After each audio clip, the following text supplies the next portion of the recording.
Daddy, watch it! Sorry! Oh, it's you. Yes, it's me, you fat bourbon biscuit.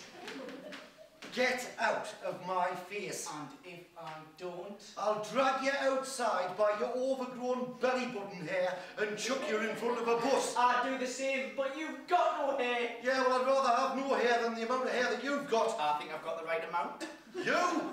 You look like Chewbacca. Chewy Louie. You are a bungly old skid mark. Your hair's all over your eyeballs. I'm surprised you can see. Well, at least my juice is 100% concentrate. Well, at least my mouthwash is 99% whitening. Your teeth look like butter, and not even to Lerback standards. Oh my goodness! I cannot believe I live next to you. If it wasn't for my house, the streets would look like a skip yard. Your house has got the qualities of a shed. It's got cobwebs from top to bottom. And your house is as furnished as the janitor's room in this school. If you hadn't have painted the fence yellow rather than brown, your fence wouldn't have looked like a giant disco ball. Your head is shaped like a giant disco ball. And your head is like a giant dirty mop. Well, aren't you one to talk? Last time I recall, I wasn't the one that took people's parking spaces. Like you, a big, fat, old, sweaty sheep. Yeah? Well, you are a hobo. Do you even know what that means? You've probably lost your memory at your age. I can remember that you've nicked off with me wife. Actually, she's over you like the animals from over the bridge. You are one of the animals, you massive gorilla. Actually, she seems to quite like the hair that grows from me, head to toe. Well. Shows how much you know about Doris. She doesn't even like them biscuits. Because once she had one of them and she was up all night coughing, and I sat by her side when she was lying there in distress. Doris likes hobnobs. Spare me your stories, old timer. Scene 2. Bob is at his front door with bags of shopping. Hey, you! What now? You've done it again. What? Done what? You've parked your vomity grey Mini Cooper where my luxurious red Ferrari Enzo is meant to You go. don't own that spot, my wife does. She's my wife now, so I guess that means it's my spot. I will move my car as soon as you have moved your big fat oak tree, the one that is blocking the sunlight, to my glorious award-winning violets. Award-winning? They're so bad I wouldn't wipe my bum on them. Well, it will be the first thing that you've not took off me, like my wife Doris. Watch it, old man. Your heart rate is dangerous. You might injure yourself. I'll injure you in a minute, you swine. You reckon my life, you pigeon. The world would have been a much better place if your ugly soul didn't ponder upon it. Well, I'll tell you one thing, you idiot. This is where it stops. I've had enough of you. You are a complete and utter Chewbacca. You took the love of my life, which I am never ever going to forget. She was an angel sent down to be mine, not yours. Who do you think you are? I think you need to stick to people of your own age group. You're only 16. You should be having your meaningless relationships with young girls and not dwelling on 51-year-old women.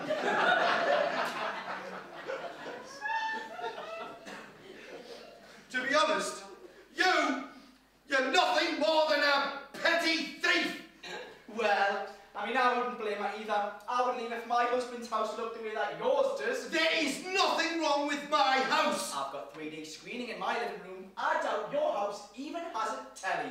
Oh, and by the way, Doris seems to have a liking for Deal or No Deal. She is constantly watching it. That is a lie, because I always used to ask her if I could watch that, and she said it was pointless. She said it was completely naff. Oh, and she's always cooking lately. Whenever I get takeaways, she is addicted to it. But I must hand it to her, she does make a mean roast beef dinner.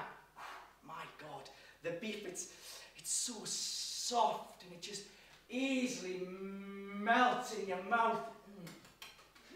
Well, I was always the one that used to do the cooking. She said that our little old body couldn't take the heat. Well, she doesn't take the heat no more, thanks to my superb air conditioning. Ooh, it's got a lovely gentle breeze, you know.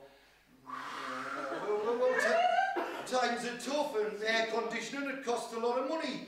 I mean, I would have just wafted a bit of paper about it. I would just zip your mouth, old man. You're just rubbing more salt in your wounds. I really can't be bothered to take your nonsense. You know, all's it is with you. Oh, Doris, dear, please take me back, please, please. I'll tell you straight now, it is never going to happen. Doris is mine and will never come back to you. So I think it's time you just shut up and stop digging a bigger hole for yourself. I treat Doris like a goddess. Plus, I supply her every need. Doris and I have a great relationship. I make her feel like a model. She feels like she's dropped 30 years around me.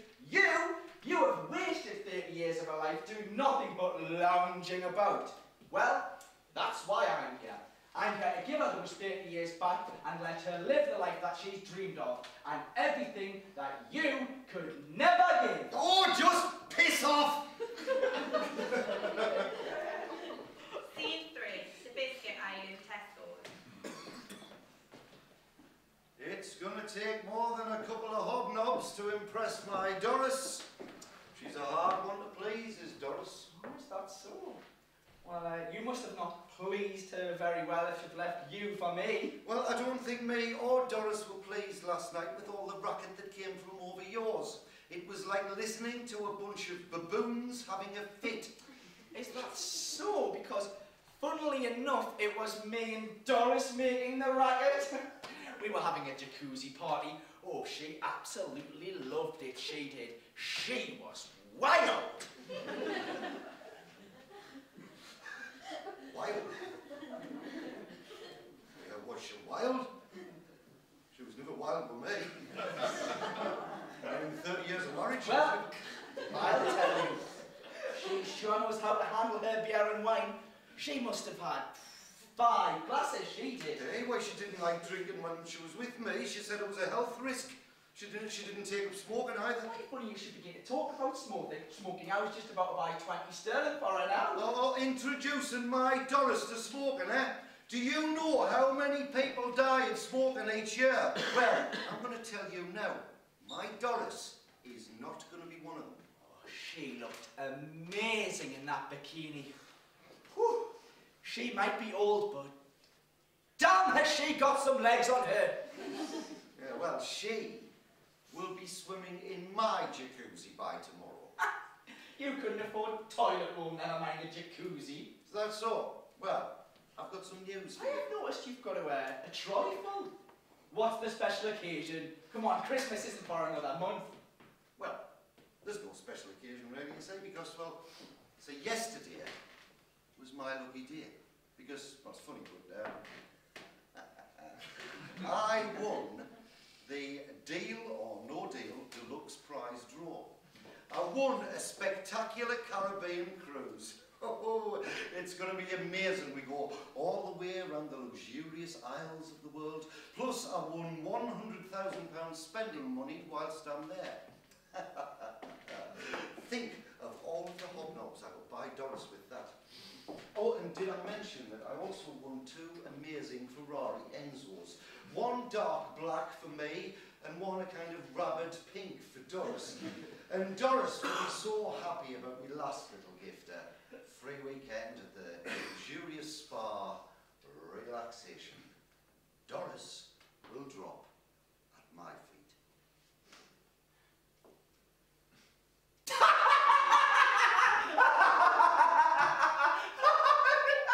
What's so funny? Well, you see, me and Doris prank called you last night. Doris pretended to be Noel Edmonds and I was the banker. So you might want to pop off and put your shopping bag. And you might want to start giving me my life back. You never had a life to start. You massive wife stealer. I was attracted to her like a fat man to a pie. Wookie! Ah! Bring it on. Lewis and Bob grabbed French breadsticks from each other's trolleys and launched themselves at each other. Die! Never! You're so old, Jesus was in the year below you at school. You're so hairy for Halloween, you dye yourself green and go as a bush. You're so boring that you make chest look like scuba diving. You're so young, you've got a face like a baby.